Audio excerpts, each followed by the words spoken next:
Joe, welcome back. How you guys doing? How you guys doing? We're back with the insane economics of F1 sponsors. You guys know, just like NASCAR, a lot of these drivers do have sponsors. You know, as you guys know, for key example, NASCAR, Jimmy Johnson. I think he had Lowe's. Obviously, F1. You have Red Bull, Mercedes, Ferrari, Williams, Haas, Toro Rosso, all and the rest, stuff like that. So very, very interesting, guys. We did do the logistics, stuff like that. Shout out to the racing pilot as well with the video. Let's go and get into it, man. Very, very looking forward to it. And for all my F1 fans, what do you guys do when F1 is not on? Do you guys just rewatch old races, just rewatch highlights, stuff like that?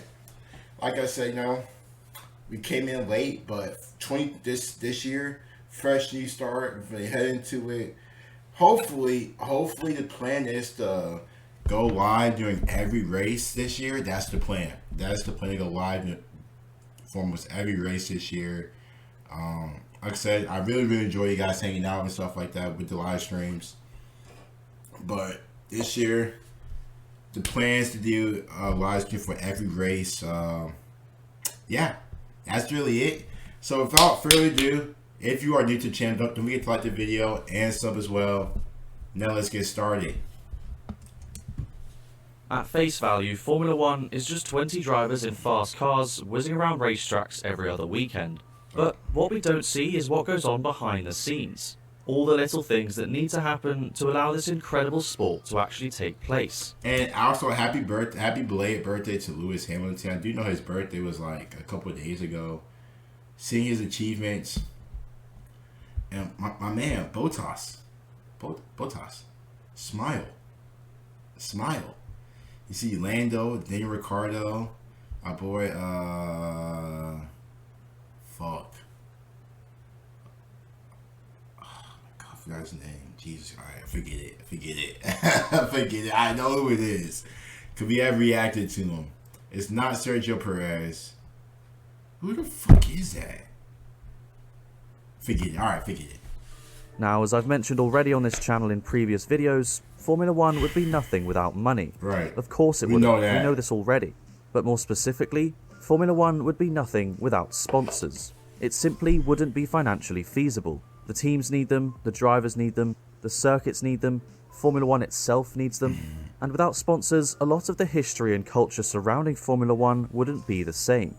Can you imagine Senna and Prost crashing at Suzuka in 1989 in McLarens that didn't have the iconic Marlboro livery? Or can you imagine Niki Lauda without his famous Novomatic red hat? Probably not. But apart from making the cars look a bit prettier, most of the time, why are sponsors so important in Formula 1?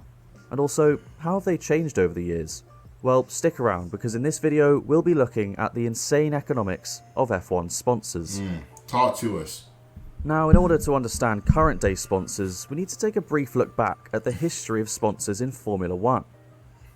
So, Formula 1 began over 70 years ago in 1950, and at the time, sponsors in F1 didn't even exist. Yeah. Instead, the cars were painted in colours based on their country. So, Italian companies, Ferrari and Alfa Romeo were red, British companies, Cooper and Vanwall were green, and French companies, Bugatti and Talbot were blue, and so on and so forth. But 18 years later, at the 1968 Monaco Grand Prix, Colin Chapman's normally green Lotus turned up with their car painted in red, gold and white, with a logo of the cigarette company Gold Leaf on it. And well, the rest is history. From that point on, Formula 1 became dominated by tobacco brands. Marlboro, Camel, Rothmans, JPS, West, Mild 7, Benson & Hedges, and many, many more. So it seemed like the cigarette industry had a pretty solid hold on the F1 cars, which,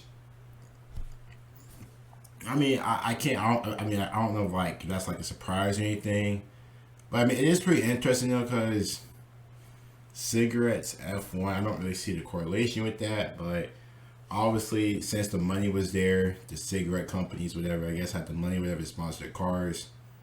That's just what F1 decided. I guess that's just what F1 teams decided to go with. for cigarette companies. Like I said, I don't really.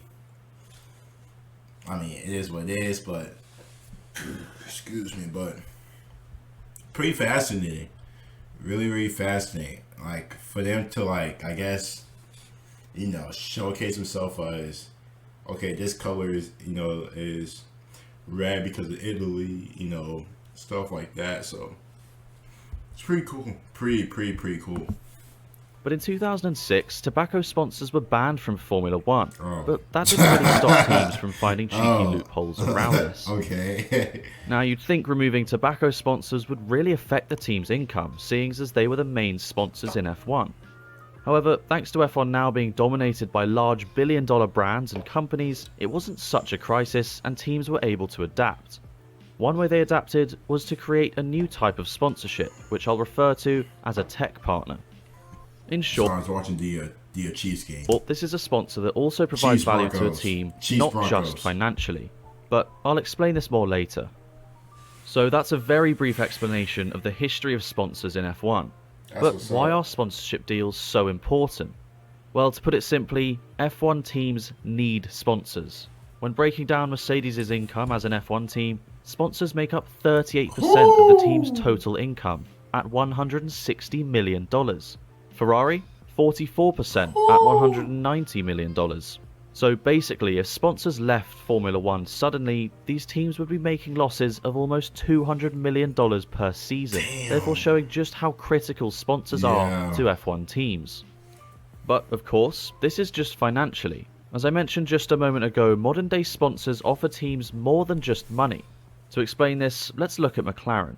As of 2021, they have 49 sponsors in total, but I'm particularly interested in just 3. Dell, Dark Trace, and Gulf. Because wait, what? Total, but I'm as of 2021, they have 49 sponsors in total, but I'm modern day sponsors offer teams more than just money. To explain this, let's look at McLaren. As of 2021, they have 49 sponsors in total, but I'm particularly interested in just 3. Dell, Dark Trace, and Gulf. Because these 3 obviously pay McLaren quite nicely, but they also provide McLaren with their respective services. Dell provide McLaren with laptops, computers, and things like that.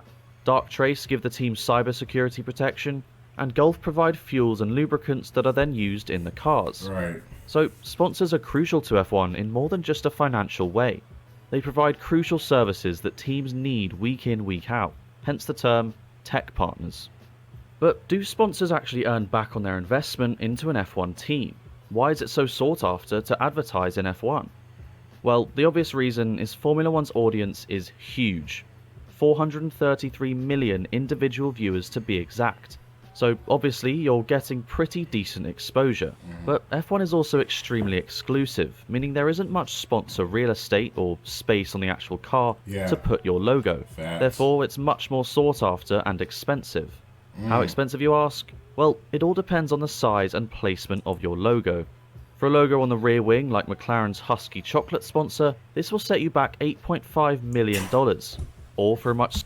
Just to have a sponsor on the rear of the car is $8,500 damn near. Oh my gosh. Hey, I guess that really shows if you mention have a sponsor on one of the F1 cars, that's pretty big. I mean, that's pretty big. That's very big. Smaller placement like the Richard Mille sponsor, this will be $3.5 million.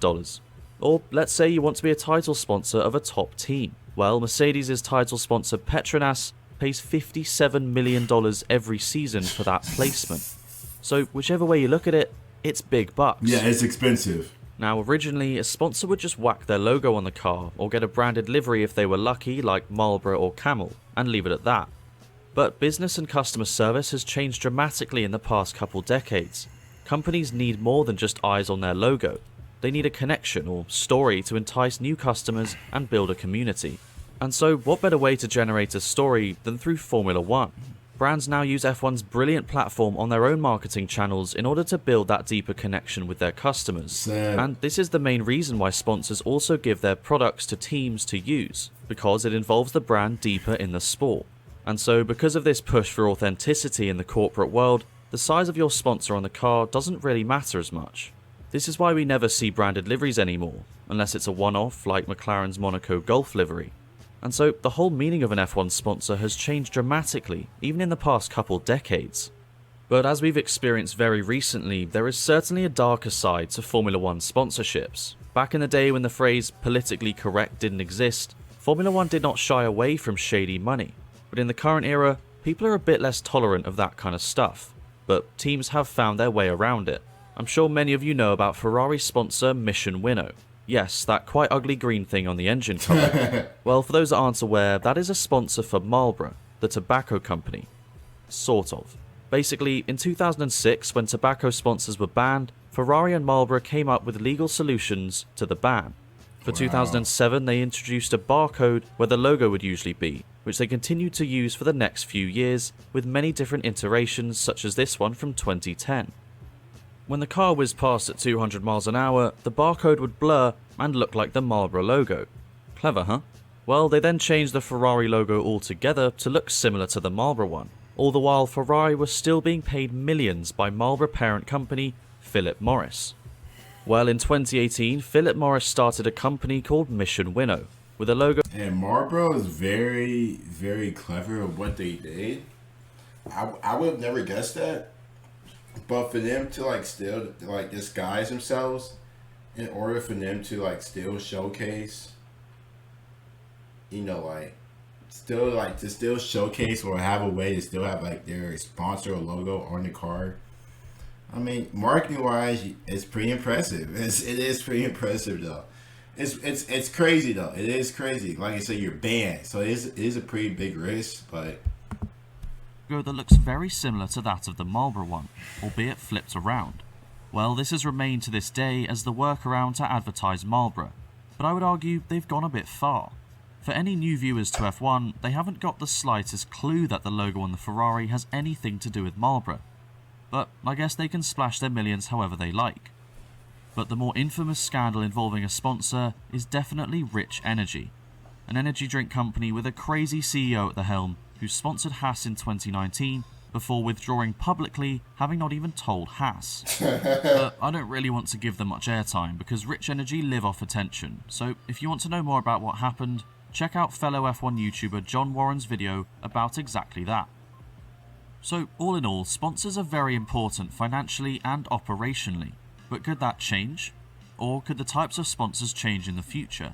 Well, the trend that I have explained in this video hey, should we check out Rich Energy? You guys let me know. Companies wanting to tell a story will get more important as companies push to be more authentic.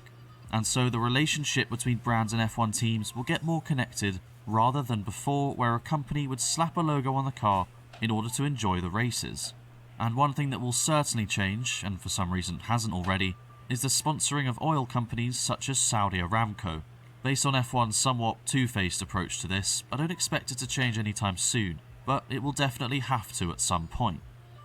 Right, so that's a complete overview of the world of Formula 1 sponsors. After all, it is a lot of money, but as I've mentioned before, the money is becoming somewhat less important for both teams and brands. But even so, that still won't stop some companies paying almost $100 million for a sponsor that people don't even understand. That's crazy. Thanks for watching. Let me know in the comments section below which your favourite sponsored livery is, and as always, make sure to like, subscribe, and smash that notification bell to be reminded of any new videos. That's very, very interesting. How much money like they put into this? Jesus, like I think regarding like the sponsors, like the sponsor sticker, whatever, that's on the car, like the bigger it is, or whatever, the more money you have to pay. That's what we've seen with Marlboro, which, I mean, like I said, a lot of F1 cars were using drug companies, which is weird to me. Why drug companies have all the things to be sponsored by drug companies, but it is what it is. But very, very interesting, the insane economics of F1 sponsors. You guys don't get like a sub, comment below your thoughts and reactions. See you guys.